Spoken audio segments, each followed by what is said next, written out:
Number যে ঘটনাটা বাংলাদেশে ঘটবে সেটা হচ্ছে সমন্বয়কদেরকে ধরে ফাঁসি দিবে। দলেই ঘোষণা হয় নাই, পদ নিয়ে টানাটানি। ছাত্রদের নতুন রাজনৈতিক দল ঘোষণার আগেই, মানে মাঠে আসার আগেই শীর্ষ পদ নেয়া জাতীয় নাগরিক কমিটি বৈষম্য বিরোধী ছাত্র আন্দোলনের অন্দরে লড়াই চলছে। মোহাম্মদ ইউনূস বুঝে গেছেন তার বিদায় ঘন্টা বাজতে যাচ্ছে, কারণ তারা বুঝতে পারছে তাদের অবস্থা তাদের লেজ গুটিয়ে আসছে, যার দরুন নির্বাচন এগিয়ে আসছে। অন্যান্য রাজনৈতিক দলগুলো যেটি চাইছে সে পথে হাঁটছে। ঢাক ঢোল পিটিয়ে মহা সমারোহে সরকারের পৃষ্ঠপোষকতায় যে নতুন রাজনৈতিক দলটি আত্মপ্রকাশের কথা ছিল, সেই দলটি আত্মপ্রকাশের আগেই ভাঙনের মুখে চরম বিরোধে দেখা দিয়েছে দলের অভ্যন্তরীণ পর্যায়ে একটি পদকে কেন্দ্র করে। এমনও আশঙ্কা দেখা দিয়েছে, এমন অনেকে বলছেন যে পাল্টাপাল্টি দল ঘোষণা হতে পারে।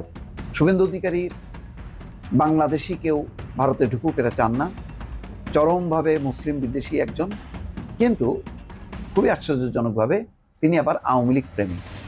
তাই বলছেন যে ভারতে আসা আওয়ামী লীগ নেতাকর্মীদের রাজনৈতিক আশ্রয় দেওয়া উচিত।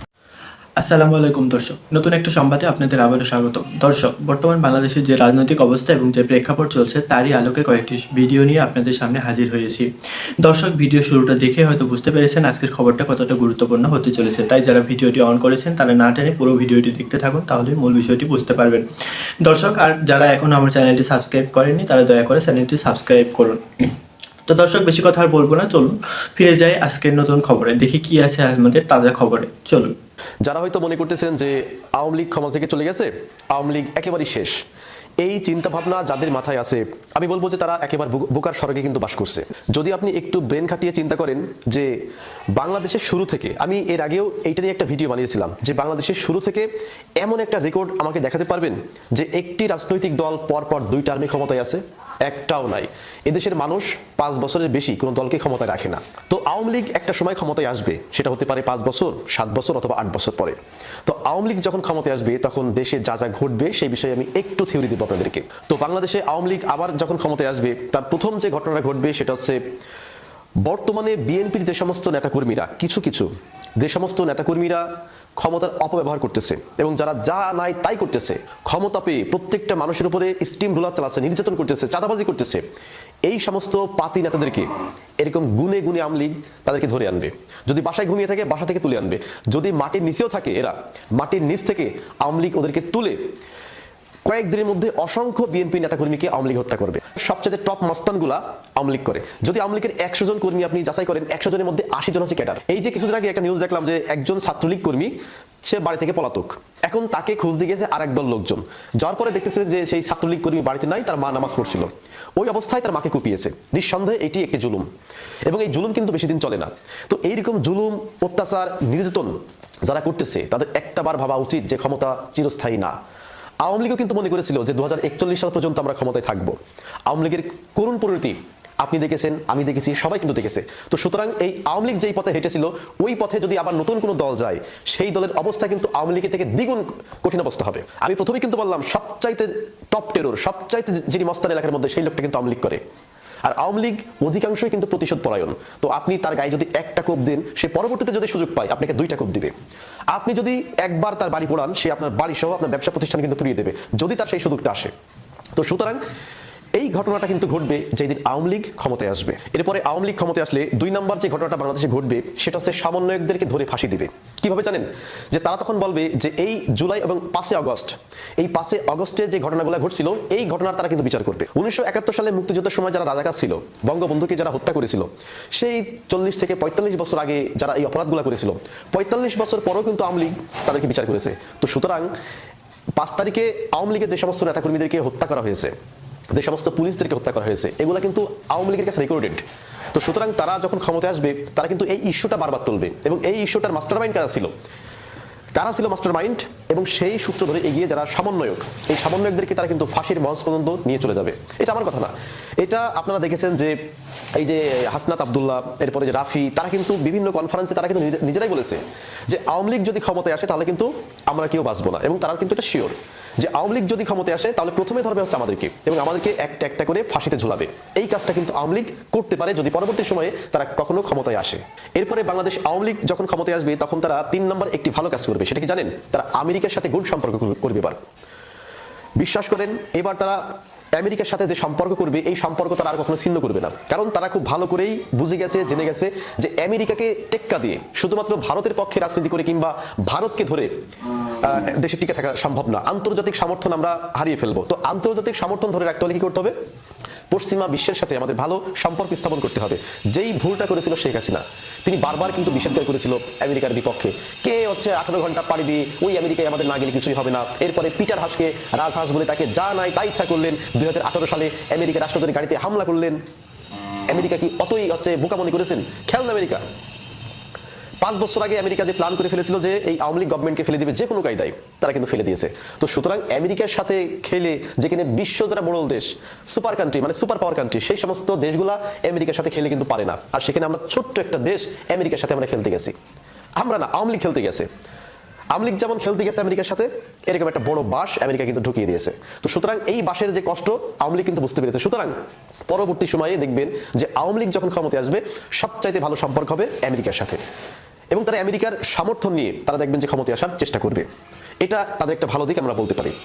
এরপর আরেকটি ঘটনা ঘটবে, সেটা হচ্ছে দেখবেন যে আওয়ামী লীগ পরবর্তী সময়ে ক্ষমতায় আসার পরে আওয়ামী লীগের যে তৃণমূল নেতা কর্মী যারা আছে, এদেরকে ব্যাপক হারে মূল্যায়ন করবে। টাকার বিনিময়ে নমিনেশন পেপার আরেকজনের কাছে বিক্রি করে দিয়েছি, যাদের নমিনেশন পাওয়ার কথা তাদেরকে না দিয়ে আরেকজন ব্যবসায়ীকে দিয়ে দিয়েছি। তো সুতরাং 5ই আগস্টে যখন মুক্তিকামী জনতা যখন হামলা করলো, বিভিন্ন আওয়ামী লীগের অফিস, বাড়িঘর, ব্যবসা প্রতিষ্ঠান যখন পুড়িয়ে দিতে লাগলো, তখন একজন আওয়ামী লীগের ত্যাগী যারা কর্মী ছিল তারা কিন্তু এসে বাধা দেয় নাই। তাদের কথা কি ছিল জানেন? যে ভাই সারা বছর আওয়ামী লীগের জন্য সব দিয়ে দিয়েছি, অথচ আমরা বিনিময়ে কিচ্ছু পাই নাই, দলীয় সুবিধা পর্যন্ত পাই নাই। পাইছে কে? ওই মেয়রের আত্মীয় স্বজন, এমপির আত্মীয় স্বজন, ওই আওয়ামী লীগের সেক্রেটারি তার আত্মীয় স্বজন, সভাপতি তার আত্মীয় স্বজন। অথচ আমরা তৃণমূল কর্মী, আমরা জয় বাংলা স্লোগান দিয়ে এখানে হচ্ছে আওয়ামী লীগের ঘাঁটি স্থাপন করেছি, অথচ আমাদের কোনো মূল্যায়ন করেনি। এই দুঃখে কষ্টে অনেক আওয়ামী লীগ কিন্তু এই আওয়ামী লীগের প্রতি যে একটা শক্তি ছিল, জোর ছিল, এটা তারা হারিয়ে ফেলেছিল।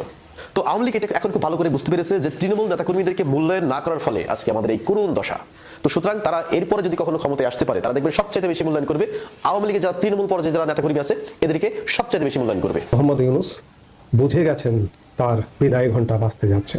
এই প্রসঙ্গটা নিয়ে কথা বলবো। প্রথম কথা হচ্ছে যে নির্বাচনের যে একটা বিলম্ব ছিল বা দীর্ঘ সময়ের একটা বার্তা ছিল মোহাম্মদ ইউনূসের পক্ষ থেকে কিংবা মোহাম্মদ ইউনূসের সরকারের পক্ষ থেকে, সেই বার্তাটা কিন্তু নিয়ে এসছে। নির্বাচনটি কাছে এসে পড়েছে, 26 পর্যন্ত আর দীর্ঘায়িত হচ্ছে না। মোহাম্মদ ইউনূস নানান বার্তায় সবসময় বারবার এটি বলছেন। সর্বশেষ বিদেশ সফরে গিয়ে দুবাই সম্মেলন, দুবাই ওয়ার্ল্ড গভর্নমেন্ট সম্মেলন, সেখানে গিয়েও তিনি বলেছেন যে ডিসেম্বরের মধ্যে নির্বাচন। এটি ডিসেম্বর নয়, এটি আরও আগে নির্বাচনটি হতে পারে, কারণ নানান তর্জন গর্জন চলছে। স্থানীয় সরকার নির্বাচন, এটা সেটা অনেক কিছু চলছে। যেমন গতকালকে একটি ঐক্যমত্য সম্মেলন, সব রাজনৈতিক দল, সব বলতে সব নয়, সব যদিও বলা হচ্ছে কিন্তু তবুও সব নয়, কিছু রাজনৈতিক দলের নেতৃবৃন্দের সঙ্গে মোহাম্মদ ইউনূস বৈঠক করেছেন এবং সেই বৈঠকেও আশাবাদ ব্যক্ত করেছেন যে ডিসেম্বরের মধ্যে নির্বাচন অনুষ্ঠিত হবে। সেখানেও প্রশ্ন এসছে যে আগে স্থানীয় সরকার নির্বাচন, স্থানীয় সরকার নির্বাচনটি আগে করবারও একটি গভীর ষড়যন্ত্র আছে। সেই ষড়যন্ত্র, বিশেষ করে প্রধান রাজনৈতিক দল বিএনপি সেই ষড়যন্ত্রের ফাঁদে পা দিতে চান না, এখন পর্যন্ত সেটাই বোঝা যাচ্ছে। দেখুন, মোহাম্মদ ইউনূসের যে বিদায় ঘণ্টা বেজে গেছে সাম্প্রতিক নানা ঘটনায় সেটি পরিষ্কার। মোহাম্মদ ইউনূসকে আমি দেখতে চাই তিনি একজন নোবেল পুরস্কার বিজয়ী, একটা সম্মানের আসনেই দেখতে চেয়েছিলাম, কিন্তু বিগত 6 মাসে বাংলাদেশের যে ক্ষতি করেছেন, আমি সেই সম্মানের জায়গায় রাখতে চাই না। আমি তাকে শুধুমাত্র একজন ক্ষুদ্র ঋণ ব্যবসায়ী হিসেবেই দেখতে চাই। ব্যবসায়ী নানা ধরনের আছে, সৎ ব্যবসায়ী, অসৎ ব্যবসায়ী। আমি সৎ ব্যবসায়ীর কাতারেও রাখতে চাই না, কারণ হচ্ছে আমি ডোনাল্ড ট্রাম্পের কথায় তাকে ক্ষুদ্র ঋণ ব্যবসায়ী বলতে চাই।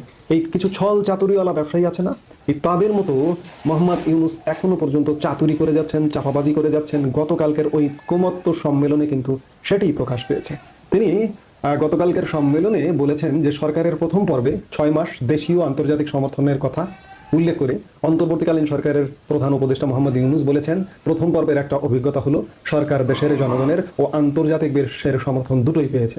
পৃথিবী জুড়ে আমাদের প্রতি বড় রকমের সমর্থন গড়ে উঠেছে, যে কারণে অপরপক্ষ ক্ষমতাচ্যুত স্বৈরাচারী সরকার সুবিধা করতে পারছে না, বহু গল্প করার চেষ্টা করছে, কিন্তু কোনো গল্প টিকাতে পারছে না। শেষ পর্যন্ত মার্কিন প্রেসিডেন্ট ট্রাম্পের কাছে গিয়েও গল্প চালাতে পারলো না। ছোট রাষ্ট্র, বড়, মাঝারি এবং ধনী সব রাষ্ট্র আমাদেরকে সমর্থন করছে, কারোর কোনো রকমের দ্বিধা নেই। শনিবার জাতীয় ঐক্যমত্য কমিশনের সঙ্গে রাজনৈতিক দলগুলোর বৈঠকে তিনি এসব কথা বলেন। এটি একজন ক্ষুদ্র ঋণ ব্যবসায়ীর চাপাবাজি ছাড়া কিছু নয়। আমি আরেকটা কথা বলে দিতে চাই যে মোহাম্মদ ইউনূস চলে যাবেন, তার খায়েশ ছিল দীর্ঘ সময় থাকবার, কিন্তু তিনি শেষ পর্যন্ত মরণ কামড়, তিনি এবং তার বাহিনী মরণ কামড় দিয়ে যেতে চাইবেন। 1971 সালে আমাদের মুক্তিযুদ্ধের শেষ লগ্নে যখন পাকিস্তানি বাহিনী জেনে গিয়েছিল যে পরাজয় নিশ্চিত, তখন আমাদের কিন্তু শেষ কামড় দিয়ে গেছেন। আমাদের বহু গুরুত্বপূর্ণ স্থাপনার দিকে ভেঙে ম্যাচাকার করে দিয়েছেন, মানব সম্পদ ধ্বংস করেছেন। 14ই ডিসেম্বর বুদ্ধিজীবী দিবসের কথা আপনাদের নিশ্চয়ই মনে আছে। আমাদের জাতির শ্রেষ্ঠ সন্তানদের বেছে বেছে হত্যা করা হয়েছিল। মোহাম্মদ ইউনুসের সাঙ্গপাঙ্গরাও কিন্তু সেটাই করবার চেষ্টা করবে, কারণ তারা বুঝতে পারছে তাদের অবস্থা, তাদের লেজ গুটিয়ে আসছে। যার দরুন নির্বাচন এগিয়ে আসছে, অন্যান্য রাজনৈতিক দলগুলো যেটি চাইছে সে পথে হাঁটছে। যদিও তারা রাজনৈতিক দলের মতের বাইরে আরেকটি রাজনৈতিক দল, বিশেষ করে যারা তাদের ব্যাকআপ, তাদের এজেন্ডা বাস্তবায়ন করবার চেষ্টা করছেন, কিন্তু ভেতরে ভেতরে আসলে পারছেন না। যে রাজনৈতিক দলটির ব্যাকআপে চলে ইউনূস সরকার, সেই রাজনৈতিক দলটিও কিন্তু ইতিমধ্যে সারা দেশে তাদের নির্বাচনী প্রার্থী ঘোষণা করছে। এই প্রার্থী ঘোষণা থেকেই অন্যান্যদের অন্ততপক্ষে এটি আজ পাওয়া উচিত যে নির্বাচন কিন্তু খুব শীঘ্রই, এমনকি ডিসেম্বর না, ডিসেম্বরের আগেও হয়ে যেতে পারে। শুভেন্দু অধিকারী বাংলাদেশি কেউ ভারতে ঢুকুক এটা চান না, চরমভাবে মুসলিম বিদ্বেষী একজন, কিন্তু খুবই আশ্চর্যজনকভাবে তিনি আবার আওয়ামী লীগ প্রেমী। তাই বলছেন যে ভারতে আসা আওয়ামী লীগ নেতাকর্মীদের রাজনৈতিক আশ্রয় দেওয়া উচিত শুভেন্দু অধিকারী। দর্শক, একদম কোট করে বললাম যে ভারতে আসা আওয়ামী লীগ নেতাকর্মীদের রাজনৈতিক আশ্রয় দেওয়া উচিত। শুভেন্দু অধিকারী ইতিমধ্যে জানেন যে শত শত আওয়ামী লীগের নেতাকর্মী এখন ভারতে অবস্থান, তাদেরকে নিয়ে ভারত একটা বিব্রত, যে তারা যে পরিমাণ সেখানে আশ্রয় নিয়ে আছে তার সব কিছু রেকর্ড আছে বিজেপির, এবং তারা তাদেরকে সংগঠিত করছে, তাদেরকে পৃষ্ঠপোষকতা করছে। এমনকি কেউ কেউ বলেন যে বাংলাদেশের ভেতরে নাশকতা সৃষ্টির জন্য তারা এই আওয়ামী লীগের বিভিন্ন পর্যায়ের নেতাকর্মীদেরকে তাদেরকে প্রশিক্ষণ দিচ্ছে। তো এটা হচ্ছে গোপন খবর। আর প্রকাশ্য হচ্ছে যে তাদেরকে একটা রাজনৈতিক প্রোটেকশন দিতে চায়। তাই শুভেন্দু অধিকারী বাংলাদেশ বিরোধী, বাংলাদেশিরা ভরে যাচ্ছে, এবং মমতা বন্দ্যোপাধ্যায়, তৃণমূল কংগ্রেস বাংলাদেশিদের ভোটে বারবার নির্বাচিত হয়, বাংলাদেশিদেরকে প্রশ্রয় দেয়, তাই বাংলাদেশিদেরকে বের করে দিতে হবে এমন দাবি যে দল করে, যার নেতা করেন একেবারে সেই অমিত শাহ। ভালো লাগলো আজকের খবরটি, ভিডিওটিতে একটা লাইক দিয়ে কমেন্টে অবশ্যই জানাবেন। আর দেখা হবে নতুন একটা সংবাদে। তো সে পর্যন্ত ভালো থাকবেন, সুস্থ থাকবেন সবাই। আজকের মতো এই পর্যন্তই। আল্লাহ হাফেজ।